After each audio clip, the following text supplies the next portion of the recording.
Olá, pessoal! Sejam bem-vindos aos nossos estudos sobre fundamentos da educação. Na aula de hoje, eu vou falar para vocês sobre os fundamentos históricos da educação. A educação formal, tal qual a conhecemos hoje, que é inclusiva, é integradora, é universalizante, ou seja, é uma escola que recebe todos os alunos em idade escolar, que atualmente é de 4 a 17 anos, e de forma gratuita, ou seja, o governo é obrigado a oferecer esse tipo de educação para todos nessa idade de forma gratuita. Essa educação, que a gente chama de educação formal, que é aquela dada dentro da sala de aula, né? Existe educação informal também, que é fora da sala de aula, por profissionais não necessariamente habilitados para isso, mas que também é educação e é muito boa também. Mas a educação formal que a gente tem hoje, ela não foi sempre assim. Tanto no Brasil como no resto do Ocidente, e eu sempre falo de Ocidente, por quê? Porque a nossa cultura, a cultura brasileira é imensamente influenciada pelo Ocidente, né? Pelas teorias educacionais da Europa e dos Estados Unidos. Então a gente fica restrito a isso, porque também, se a gente for contar toda a história da educação, a gente teria que ter uma apostila só para isso, né? Que aí a gente colocaria as teorias orientais, o tipo de educação oriental e etc. Então a gente fala de Ocidente. A educação no Ocidente, por muitos séculos, ela foi somente para uma elite, né, para gente rica, nobres, na maioria das vezes para nobres, né, branca e masculina. Mulheres tiveram acesso às universidades, por exemplo, muito recentemente, se a gente for ver, ter uma visão mais ampla da história. Então, essa educação, ela sempre foi ligada de alguma forma à riqueza, ao poder masculino e também à Igreja Católica, que dominou a educação durante muito tempo e mesmo hoje ainda tem uma influência muito grande em alguns setores, né, educacionais. Então, nessa aula, a gente vai descrever os fundamentos da educação moderna, os fundamentos históricos da educação moderna, com as principais teorias e os principais autores. Alguns vão ficar de fora nessa aula de hoje, porque eles são retomados nas próximas aulas, tá? Nós vamos falar também de filosofia, de sociologia, então eu retomo alguns outros. Hoje a gente vai tentar se concentrar nos teóricos da educação de uma maneira mais geral, né? Porque é uma aula introdutória também. E a educação, né, gente, como eu disse, ela vai além da abordagem acadêmica dentro das instituições de ensino.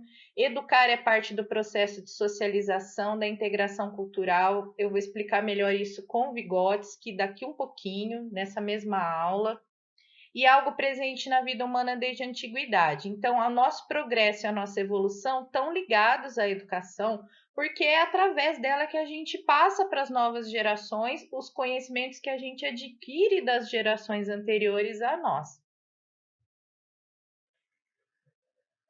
Então, eu vou começar falando da história da educação. A aula de hoje ela é bem teórica, porque eu preciso contextualizar vocês sobre a história da educação antes da gente se adentrar nas ramificações que a educação tem, né? Dentro da psicologia, da filosofia, da sociologia, a escola propriamente dita, como um retrato da vida social.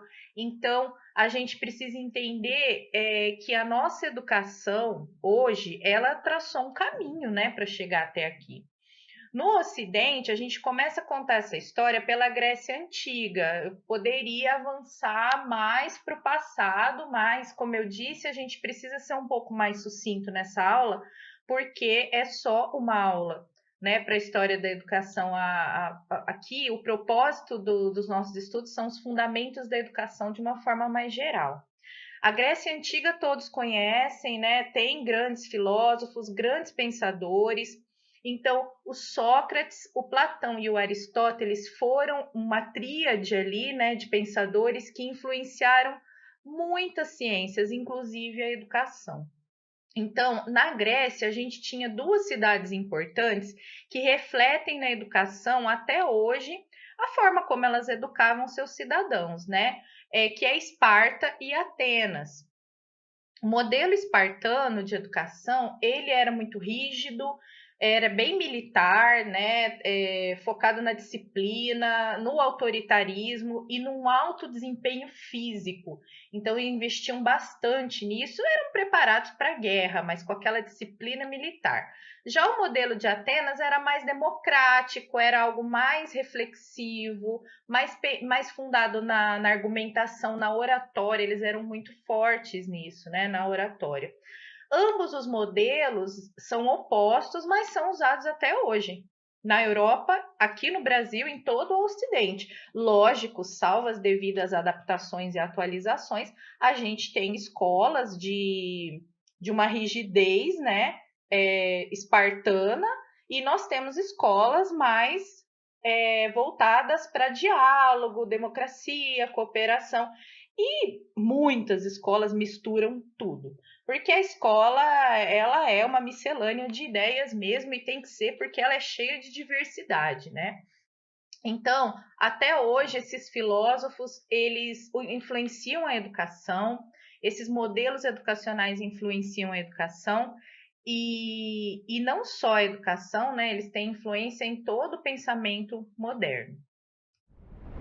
Então, seguindo uma linha cronológica, a gente teve a civilização grega com seus pensadores. Logo depois veio a civilização romana, muito inspirada na grega. Eles têm até os mesmos deuses, só que com nomes diferentes, né? E essa civilização grega, ela foi depois perdendo força com as invasões bárbaras. E com essas mudanças históricas, a Europa entrou na Idade Média, que era um período em que a Europa estava toda dividida em feudos. Nós tínhamos nobreza ainda, né? Mas os senhores feudais eram os grandes senhores, né? E ali dentro do feudo era uma vida. Ali, né? O feudo era bem independente, não tinha muita rota de comércio, não tinha muita troca, não tinha muita moeda. A Europa ficou estagnada, tanto que a Idade Média ela é chamada de Idade das Trevas, porque a educação não foi para frente, a ciência não foi para frente, havia um monitoramento ali, né, da Igreja Católica para tudo, era um período de muita superstição, de muita. A gente tem a fogueira da Inquisição, perseguições, enfim, né? Não vou aqui me aprofundar numa aula de história. Mas falando de educação, a educação se dava dentro desse feudo, né? Que era uma espécie de fazenda ali autossuficiente. Então, o que acontecia? Os servos, né, do senhor feudal, eles aprendiam ofícios. As mulheres eram preparadas para cuidar de uma casa ou para desempenhar tarefas domésticas, de costura, algumas até exerciam funções iguais às dos homens, né?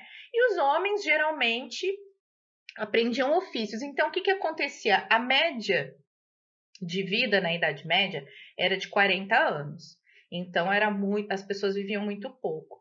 Com 10, 11 anos, no máximo 12, a menina já estava casada, tendo filhos e desempenhando tarefas no feudo ali também. Os meninos, geralmente, muito pequenos ainda, eles eram levados por outra família para serem educados para exercer um ofício.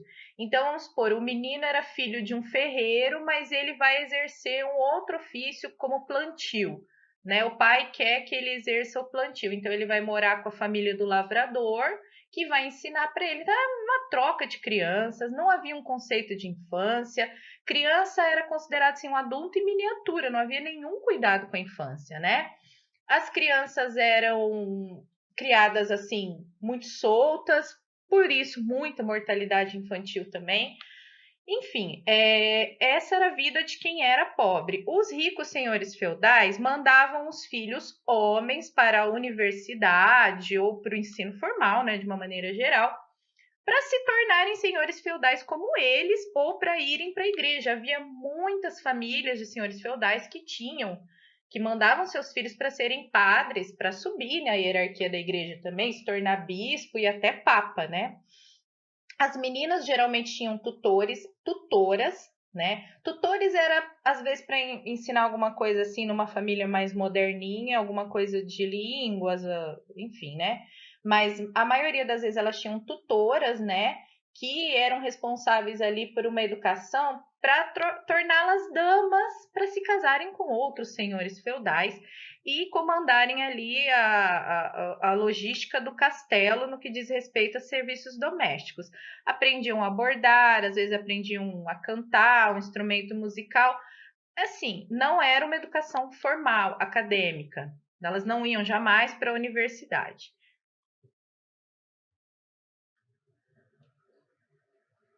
Bom, nós temos dois filósofos na Idade Média que a gente vai ver na aula sobre filosofia, né?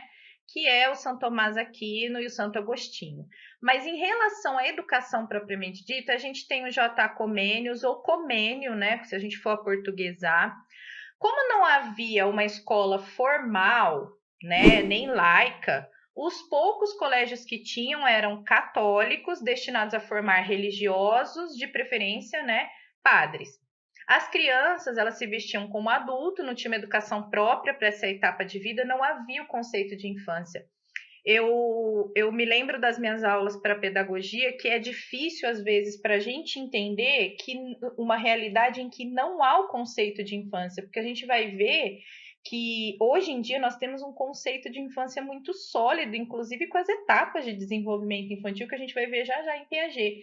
E é difícil a gente levar a nossa mente para um lugar onde a criança não é vista como um ser humano frágil para ser cuidado, para ser educado, não é vista como um ser em desenvolvimento, mas é vista como um ser já desenvolvido, só que com uma estatura menor. E lembrando que os adultos não eram tão altos também, então não havia essa separação entre criança e adulto, eram todos adultos, adultos em miniatura e tratados como tal, não havia proteção em relação à violência, em relação a atividades sexuais, nada disso. Tanto que as meninas casavam muito cedo, né? Então, o conceito de infância ele é mais recente. Nessa época, o nome forte da didática, então, foi o João Amos Comênio, que é de 1592 a 1657. Ele era um educador e ele era bispo da Igreja Protestante, porque nessa época, 1500, né? A gente já tem aí um enfraquecimento muito grande do feudalismo. As primeiras navegações, grandes navegações começam, inclusive eles chegam ao que hoje é o território brasileiro, em 1500, né? Então tem um enfraquecimento já. E aí a gente já tem a igreja protestante ali batendo de frente com a igreja católica, principalmente em relação à educação, né? E as ideias do Comênio eram muito à frente do tempo dele. Ele afirmava que existia uma fase que precisava de proteção, que era a infância, que precisava ter os seus estágios de desenvolvimento respeitados, que eram diferentes dos adultos e que a educação deveria ser fundamentada no diálogo. Inclusive, a teoria dele influencia muito Jean Piaget, depois, bem depois, né? Nos estudos dele em relação a essa questão das etapas de desenvolvimento, que nós não nascemos prontos, nós passamos por etapas e essas etapas precisam ser respeitadas. Isso vai ser muito firme na teoria de Piaget, né? E o Comênio também defendia pedagogias ativas já naquela época, né? Ou seja, baseadas na experimentação, num ambiente adaptado para a educação infantil. Quer dizer, pensem, mal tinha escola. Imagine uma escola própria para crianças. Eram ideias assim muito, muito à frente do tempo dele. E a base didática dele era o contato com o mundo através das experiências sensoriais e cognitivas, né? Então ele defendia uma educação bem prática e bem contextualizada, exatamente o que a gente tem hoje na proposta da nova Base Nacional Comum Curricular e que é de você contextualizar, né, o ensino. E aí, essa forma de educação, né, elitista para homens brancos, né, perdura até o iluminismo, mesmo com o enfraquecimento do feudalismo, com o fim da Idade Média, com o crescimento do comércio, da burguesia, ainda havia modelos muito rudimentares de escola, né, para os filhos dos burgueses. Geralmente, os comerciantes, eles educavam os filhos em casa para se tornarem comerciantes também como eles, né? Conforme eles vão enriquecendo, é que eles vão sonhando para os filhos uma educação melhor, uma educação maior. Então, assim, a grande transformação no pensamento educacional, nos fundamentos da educação, se dá primeiramente com o Renascimento, né? Mas bem fortemente com o Iluminismo. No Iluminismo, a gente tem realmente, assim, uns pensadores, uns autores que influenciam até hoje a educação. O Iluminismo, ele desencadeou também a Revolução Francesa na parte ideológica, né? Que na Revolução Francesa eles pregavam os ideais de democracia, igualdade e fraternidade, que são muito usados nos ideais modernos de educação. E essa Revolução Francesa é fruto de uma revolta da burguesia que queria os mesmos privilégios que os nobres tinham, né? A burguesia era dona do dinheiro, do comércio, e não tinha o privilégio por não ser nobre. E aí, influenciada pelos ideais de igualdade, né, de democracia, eles acabam depondo a monarquia e surge aí a República. É lógico, depois existem algumas mudanças políticas também, né, na França, mas não vamos nos aprofundar aqui. O fato é que a burguesia cresce cada vez mais, as cidades crescem cada vez mais e as pessoas precisam de serviços, precisam de profissionais que exerçam esses serviços, e aí a gente começa a ter escolas técnicas profissionalizantes e as universidades também crescem muito e ampliam o número de cursos, né? Porque as profissões, novas profissões surgem. Nessa época, o conceito de infância começa a mudar, principalmente por causa do Rousseau, que escreve um livro, né, a respeito da infância, do Pestalozzi, do Froebel, da Maria Montessori, todos eles frisando, né, que a infância é uma fase muito, muito particular e que precisa de atenção especial. A quantidade de escolas cresce, passa a atender um público maior, mulheres passam a frequentar não só as escolas, mas as universidades. A própria Maria Montessori, uma médica, né? O Froebel foi o primeiro educador a salientar a importância de brincar e das atividades lúdicas infantis, né? A teoria dele envolvia a educação familiar e atividades que estimulassem tanto a parte física e motora como a imaginação infantil, usando jogo simbólico, literatura própria para as crianças. Isso era muito inédito, né?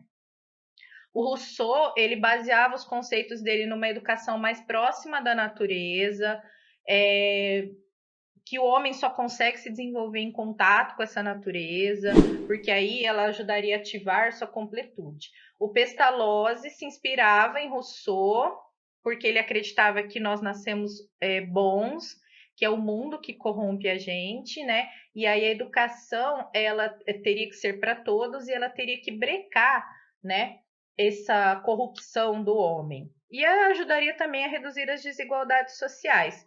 O Pestalozzi era um religioso protestante, pregava caridade e ajudou a criar creches para os filhos dos operários, num período em que creche ainda era um local assistencialista, né? Somente para cuidar sem a função de educar, diferente do que nós temos hoje. Então, assim, são pessoas que foram muito importantes para as mudanças no paradigma educacional, nas mudanças do pensamento sobre a infância. Começaram a olhar para a criança de uma maneira diferente e descobrir o universo da criança e usar esse universo na escola. A Maria Montessori, por exemplo, foi uma das primeiras pessoas a dizer que a criança precisa de uma escola própria para ela, com uma estrutura própria para ela. Tudo isso muito inédito na época.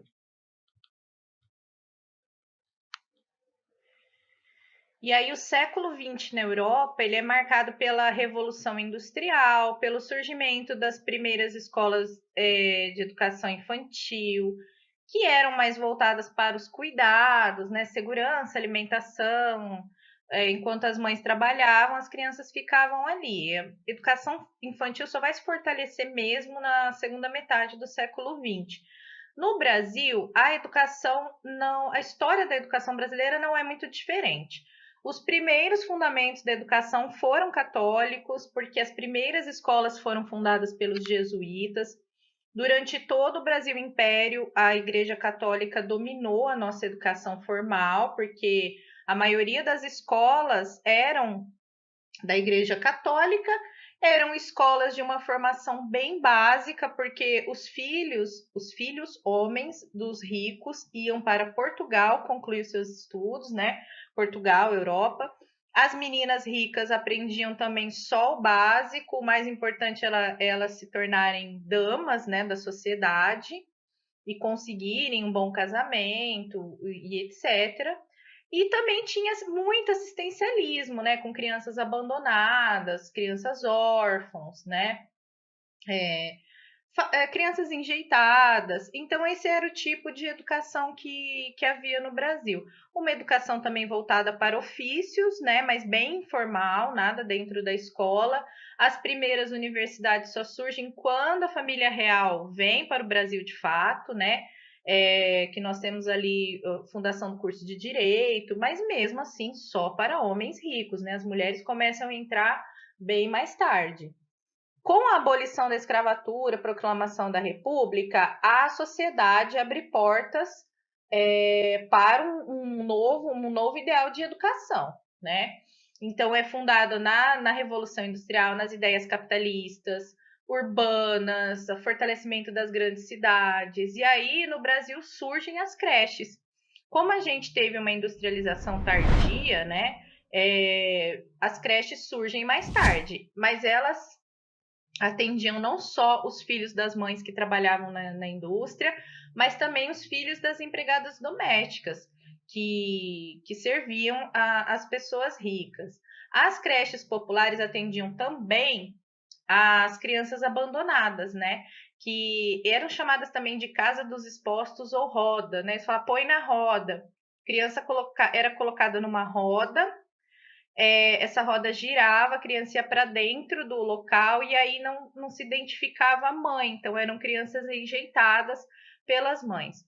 A gente só vai ter uma mudança com o Estado Novo, que a gente vai ver no próximo slide. Então, na década de 1930, a gente tem uma mudança significativa durante o governo do Getúlio Vargas, porque ele estabelece um sistema educacional público, gratuito e popular. Temos muitas escolas são construídas nessa época. O Ministério da Educação, o MEC, foi criado, né? Um orçamento próprio para a educação. O Brasil começou a viver uma industrialização e uma urbanização tardia em relação à Europa, mas foi por essa época. E as mães que tinham necessidade de um ambiente seguro para deixar seus filhos enquanto trabalhavam, desencadearam um crescimento muito grande das creches e pré-escolas, né? No mundo e no Brasil, grandes movimentos artísticos, filosóficos e políticos influenciaram a educação. Nós temos a Semana de Arte Moderna logo no começo do século XX no Brasil. Há teorias educacionais mais modernas. Surge o movimento da escola nova, ainda no século XX, que defendia uma escola laica, gratuita e pública para todas as crianças em idade escolar. Fortaleceu a universidade pública. A gente vai ver melhor isso numa outra aula só para essas teorias, tá? As teorias da Maria Montessori, do Jean Piaget e do Lev Vygotsky influenciam imensamente a construção de um novo conceito de infância no Brasil. A escola de educação infantil no país ainda era assistencialista, compensatório, de pouca aplicação prática, mas essas teorias vêm fortalecer o conceito de infância e aí a gente começa a ter um começo de modificação, né, nessa fase pré-escolar, né? Atualmente a gente tem novos paradigmas que se originaram começaram a se fortalecer da década de 1950 para cá, tomaram muita força na década de 1980 com a Constituição Federal, que é uma Constituição inclusiva, que é uma Constituição moderna. Tem o ápice com a Lei de Diretrizes e Bases da Educação de 1996, que orienta a nossa educação até hoje, que também é uma lei inclusiva, é uma lei que promove uma escola para todos. democrática, universal, gratuita.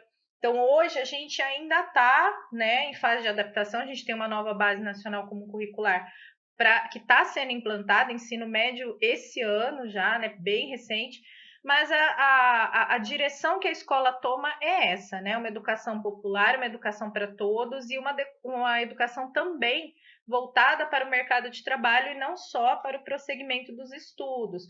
Um ensino contextualizado que mostre para o aluno a utilidade, a importância do que ele está aprendendo, a aplicabilidade disso no dia a dia, atender as necessidades do dia a dia, é essa a direção que o nosso ensino está tomando agora. E aí que a gente tem alguns autores que influenciaram bastante os fundamentos da educação. Alguns eu vou retomar mais para frente, já, como é o caso do Paulo Freire, Montessori, Jean Piaget. O Paulo Freire, patrono da educação brasileira, foi educador e filósofo. Ele revolucionou o método de alfabetização de adultos, né? Maria Montessori, que eu já falei, italiana médica, ela é norteadora da educação infantil. Jean Piaget é um biólogo suíço que desenvolveu a teoria de desenvolvimento da inteligência e a teoria de desenvolvimento moral. A gente vai ver na próxima aula, assim como Lev Semyonovich Vygotsky, que é foi professor e pesquisador. Na mesma época que o Piaget, ele era russo, né, na época União Soviética, e ele morreu muito jovem, né, com 38 anos. Tem o Celestin Freinet, também crítico da escola tradicional, aberto a uma escola mais popular, pedagogias ativas. O Antônio Gramsci, que a gente vai ver melhor em filosofia e também sociologia, né? Ele critica muito a questão da hegemonia cultural, da educação ser muito elitista. O Henri Vallon, que é famoso pela teoria de desenvolvimento baseada na afetividade, faz um paralelo com Jean Piaget, a gente vai ver na próxima aula também. O John Dewey, que influenciou a escola nova no Brasil, que a gente vai ver num capítulo próprio. O Howard Gardner, que desenvolveu a teoria das inteligências múltiplas, muito usada hoje, né, pela nossa escola. A gente também vai ver na próxima aula e a gente vai ver muitos outros, né, não cabe todos aqui, a gente vai ver cada um dentro da sua área específica, né, psicologia, sociologia, educação baseada mais no empirismo, mais no inatismo, a gente vai vendo isso ao longo dos nossos estudos. E aí, beleza? Fernando Vale aqui. Tô passando só para lhe dar um recado bem rápido para você que acabou de ver essa aula e que gostaria de assistir as outras aulas desse curso. Bem, é bem fácil, basta você clicar no link que está na descrição desse vídeo ou acessar www.novacursos.com.br. Fazendo sua matrícula no nosso site, você tem acesso a todas as aulas do nosso curso e mais centenas de outros cursos, além de fazer avaliação e caso você queira, você pode adquirir o certificado por apenas R$ 29,90. Então, esse foi o recado que eu queria dar e aguardo você no nosso site e aguardo sua matrícula. Um abraço.